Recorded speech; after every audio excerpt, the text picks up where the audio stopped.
inch onto the rock, not on the button, but right under the tree at the Save on Foods Memorial Centre, where the curling is hot and heavy. The Ford Men's World Curling Championships, and Mira's there with more. That's right, Hudson. Things are kind of heating up here on the pebbled sheets on day 4. The winners and losers kind of separating themselves, and Canada kind of smooth sailing up until this point, but even they experienced a bit of adversity here on day 4, facing the red-hot Czech Republic team. This entire event, and they're doing Canada didn't play particularly bad this morning, but a few misses combined with a lights-out performance by Czech skip Yuri Snitzel resulted in a 6-4 loss. Canadian skip Brad Jacobs still made some nice shots, like this draw to the button in the 7th end to rob the Czechs of a steal. Now down by a pair in the 10th end, Canada lying one in the 4-foot, and Jacobs' first rock just biting to the back of the house, frozen to the other stone. Canada hoping for a jam, but the Czech skip able to make the double takeout. Game over. Canadians gracious in defeat, but that doesn't mean they like losing. It's frustrating to come out and not play very well when we've been playing so well lately, but we'll bounce back. We've taken lots of losses in our lives, and we know how to deal with them. Seems like you guys are tough competitors. You obviously seem a bit bothered by this loss today. Oh yeah, this will probably stick with me for about an hour, and I'll want to break something, but I'll try not to. No dogs around? Not going to kick the dog? Right? No, I love dogs. I would never do that to a dog. Maybe a cat. Yeah. A colorful matchup taking place tonight as Canada hosts Norway at 7 p.m. And we're taking a live look at the leaderboard. Canada and Scotland tied at 5-1. Of course, Scotland's only loss came to Canada, Sweden, Denmark. Sweden 5-2, Denmark 4-2, along with Norway. China rounds out the top 6 with a 4-3 record. Well, it was a series that they had no business being in, but the Victoria Royals refused to accept their underdog status. They took the Kamloops Blazers to 6 games in the first round of the playoffs, and in doing so, winning their first playoff home game and their first playoff away game. They also recorded more regular season wins than ever in franchise history. Things are looking bright heading to the future. With a look back, here's Jordan Cunningham. Take a good look around the room, because this group will never be together again. A loss in last night's Game 6 to the Kamloops Blazers ended the Victoria Royals season, and the locker room cleanup signals the beginning of the end. That hasn't really kicked in a whole lot yet. Yeah, it's really weird. Those are really good boys, and I think I'm going to miss them, and I'm going to just say good luck for them. Luck might have been on their side versus the mighty Blazers, but these Royals will be better remembered for the grit, the guts, and the goals that brought the crowd out of their seats. In stretching this series to 6, they were outshot by more than 20 shots per game. For a week and a half, Patrick Polivka was the busiest man in hockey. It was really good games, but still, we won just 2, so it's not enough.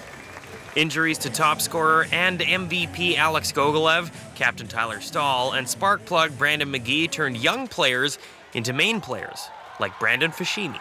Knowing that we had 3 16-year-olds on the power play this year is going to help out a lot next year, and just knowing that most of us have played a fair amount, and it's really going to improve our 17-year-old year next year.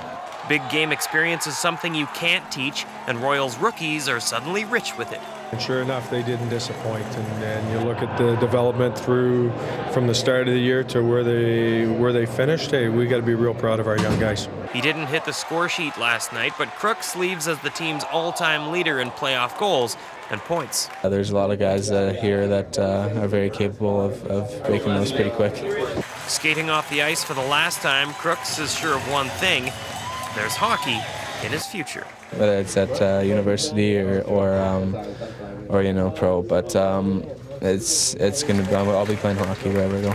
It's been a good ride, and I couldn't ask for more. Jordan Cunningham, CTV Sports. Thank you, Jordan. Well, Roberto Luongo is still a member of the Vancouver Canucks for now anyways, but whether we're saying that tomorrow at 12 Pacific time, that's another story. The trade deadline is quickly approaching. Now, the Vancouver Canucks, not just sellers at this trade deadline, they're also buyers, and picked up center Derek Roy from the Dallas Stars today. Yeah, with Malhotra forced into retirement and the latest injury to Ryan Kessler, the Canucks desperately needed a center. In exchange, the Canucks will send defenseman Kevin Connaughton and a second-round pick to the Stars. Now, Roy spent less than 1 season in Dallas. He scored 4 goals, added 18 assists in 30 games, and rolling right now, 6 points in his last 5 games. Roy is expected to practice with his new Vancouver teammates tomorrow. The Canucks also locked up Chris Higgins for the foreseeable future, signing him to a 4-year deal. Well, let this be the year of the Blue Jays. The wait is finally over after a series of big additions to the team.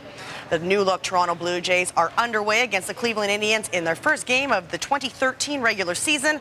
This is easily the most eagerly anticipated season in nearly 2 decades. The Jays are already considered World Series contenders by many, and the fans are coming out to see it happen. The home opener at Rogers Arena sold out in minutes, and that was back in February. One of the Jays' biggest off-season acquisitions has the ball tonight. Cy Young winner R.A. Dickey is on the mound. Well, tomorrow night, UVic Athletics raises a glass to celebrate the athletic and academic accomplishments of its student athletes. And part of the celebration is to induct new members into the UVic Vikes Sports Hall of Fame. Well, original Vikes track and cross-country coach Dr. Derek Ellis will go into the hall as one of the builders. I came here in the middle 1960s, and immediately I just loved it. It was so friendly, and I met lots of fine young students. It's been a great place to have a career here.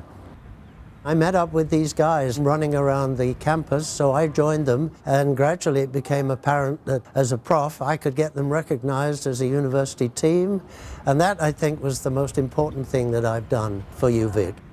We would run in the mud races. He'd be up to his knees in mud, and it was always, very often he ran with us as example, and even on the track he would set examples and charge us up to try to beat his time.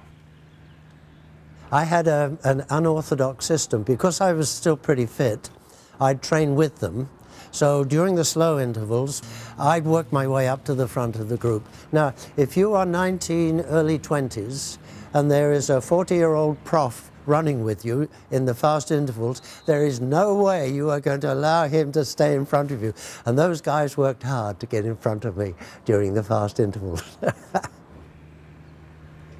Just an encourager. I went on to become a school teacher, and I coached cross country at my school and reflect upon Derek's style a lot as I did that. It's a marvelous feeling inside to get inducted into this Hall of Fame, and so I really appreciate what has happened. 162 games, Hudson, of partial baseball highlights. I know how much you love that, and of course we're going to have some more curling highlights coming up during Vancouver Island Report. I know you're excited about the Jays, Mike. I sure am. This may be a year for Yankees fans to lie low. Yeah. You guys will never lie low. That year will never happen. So may the best team win. Yeah, I hope so. All right. We'll check back with you in a while. Thanks. You're welcome.